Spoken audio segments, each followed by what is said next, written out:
And now, it's BoomerLife, lifestyle discussion designed to make your life more engaging, meaningful, and complete. Celebrating the baby boomer generation, this is BoomerLife on CIL 650.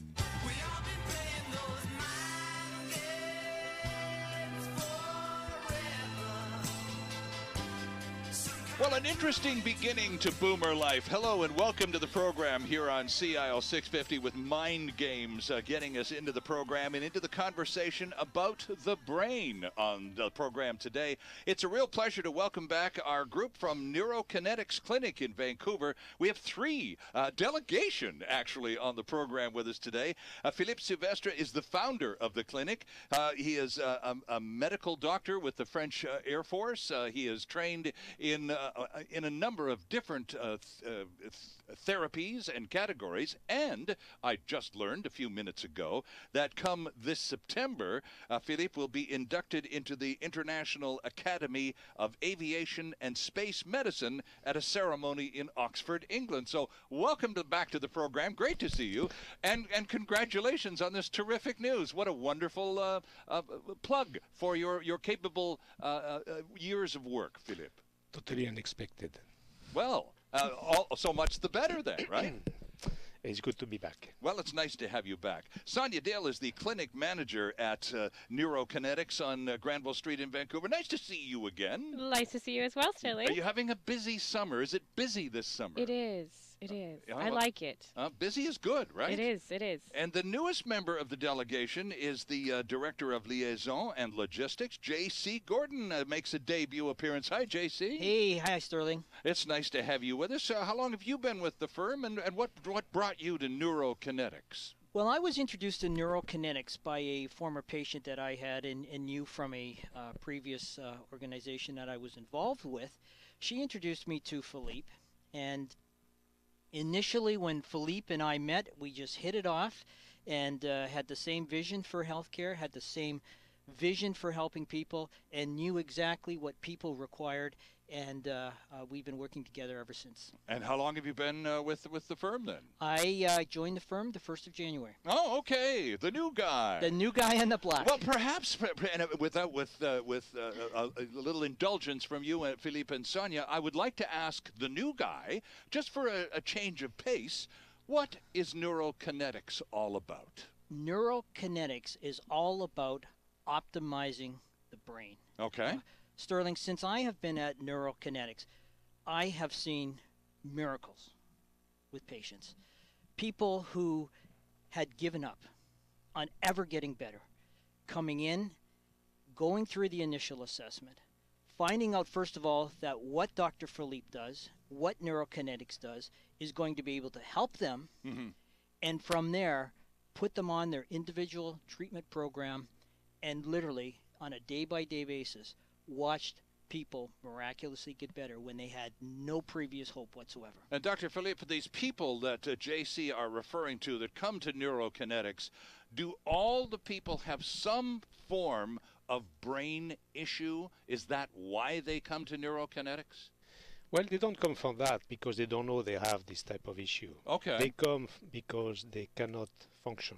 They come because they are in pain. They come because they cannot stand properly, or they are fall prone, and they are usually in a very difficult emotional state and totally disoriented.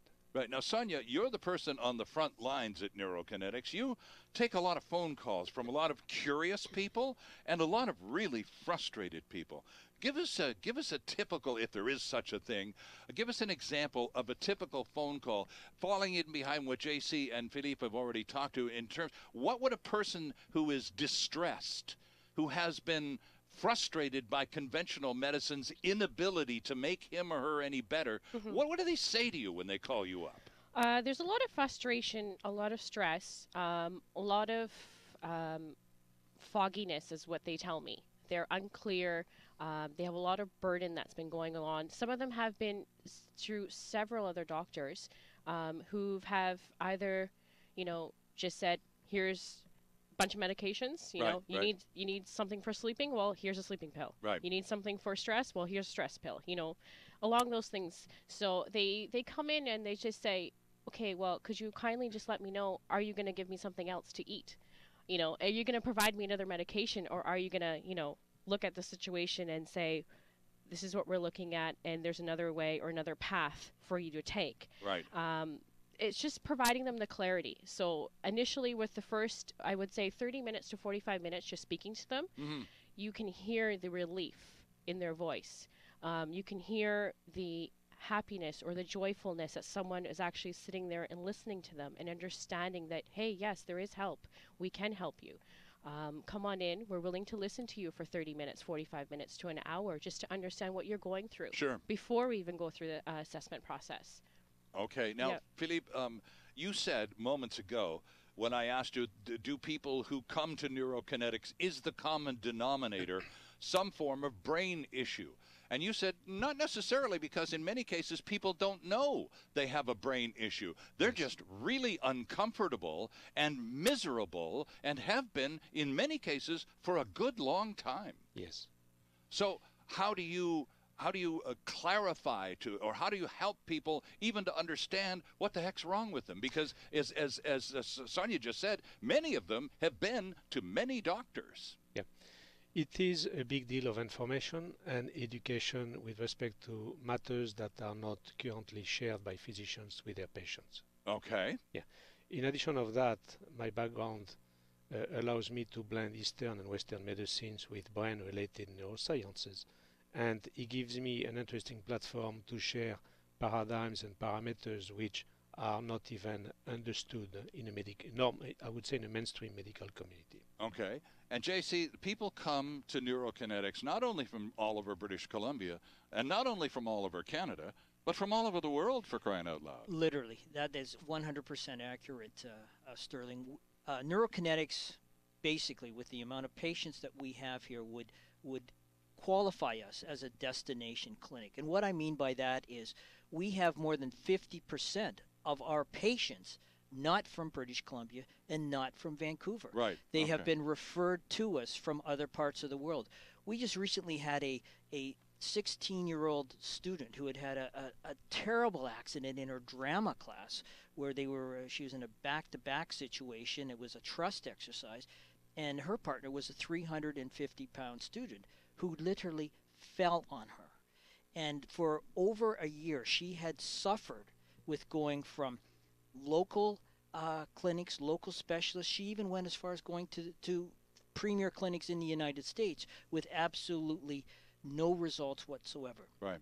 She was referred in to us from an former patient of Neurokinetics, and this is one of those miracles that I was talking about. When I first saw her, she was barely able to walk. She was all crippled up, and after a 3 to 4 month time period with us where Dr. Philippe performed his services, and did the work that he does, she has left us. She's gone back home. She now has her life back. She can walk. She's happy. She's a student again. She's enjoying life. And that's what happens at the Neurokinetics Clinic. Interesting.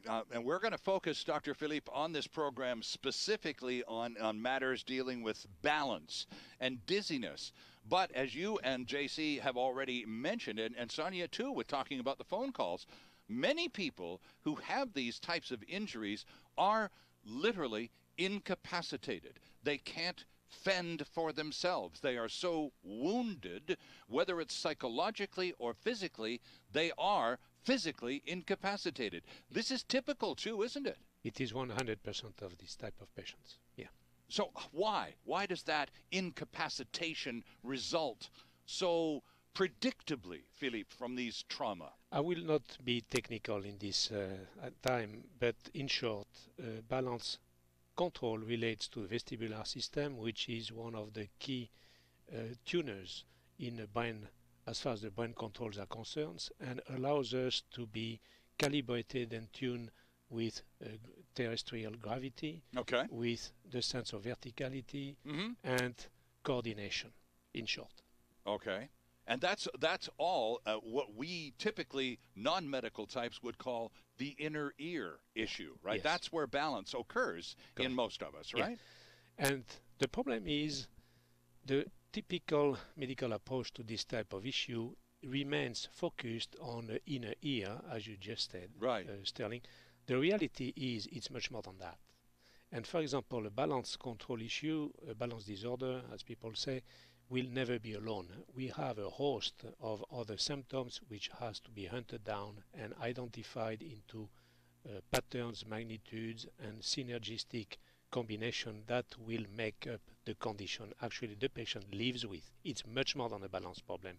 It is a lot of things. What typically, Dr. Philippe, would begin a person on this journey of incredible discomfort with balance issues? What triggers this slide into needing some pretty specific help? It would be different things. The bottom line, it ties with a traumatic event. Trauma being here defined as anything that will overwhelm brain controls or coping capabilities. It could be a medication. It could be food poisoning. It could be a physical trauma. It could be an emotional trauma. It could be also intellectual burnout. Corporate executives, Sure, for example, just stress burnout, right? Type of thing. It could be a lot of things. Yeah. So when your equilibrium is off, and whether it's been put off by, as you were suggesting, Dr. Philippe, whether it's executive burnout or just a physical malady or the wrong prescription in some cases can set you off into ways that you were even surprised by. So when individuals call up Neurokinetics and speak to Sonia and arrange to come in for an assessment, how long does it take you to identify the nature of the brain issue before you can even map out a treatment program? The first session of our assessment protocol of 3 steps will be enough to identify exactly where the problem comes from, which is we need 3 to 4 hours of investigation. Okay, and before we get into a description of the process, and Sonia, that's really your specialty, Yes, and it JC, is. you've been through it too. But I wanted to just talk in terms of general terms about the whole dizziness and balance and the resulting incapacitation. We refer to it, again, we non-medical civilians refer to a lot of that as vertigo. We have difficulty with heights.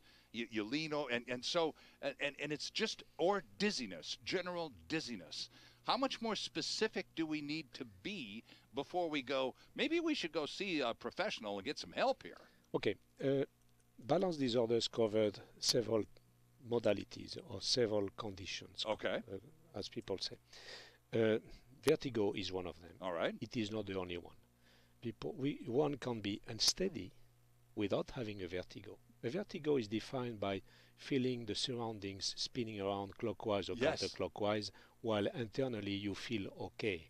Sometimes it is a complex vertigo which combines feeling spinning inside internally, and in the same time a conflicting spin outside. That's the worst condition, and is seen in syndromes explained like the Meniere syndrome, for example, which is not considered as treatable in medicine, and we actually are able to resolve that type of condition.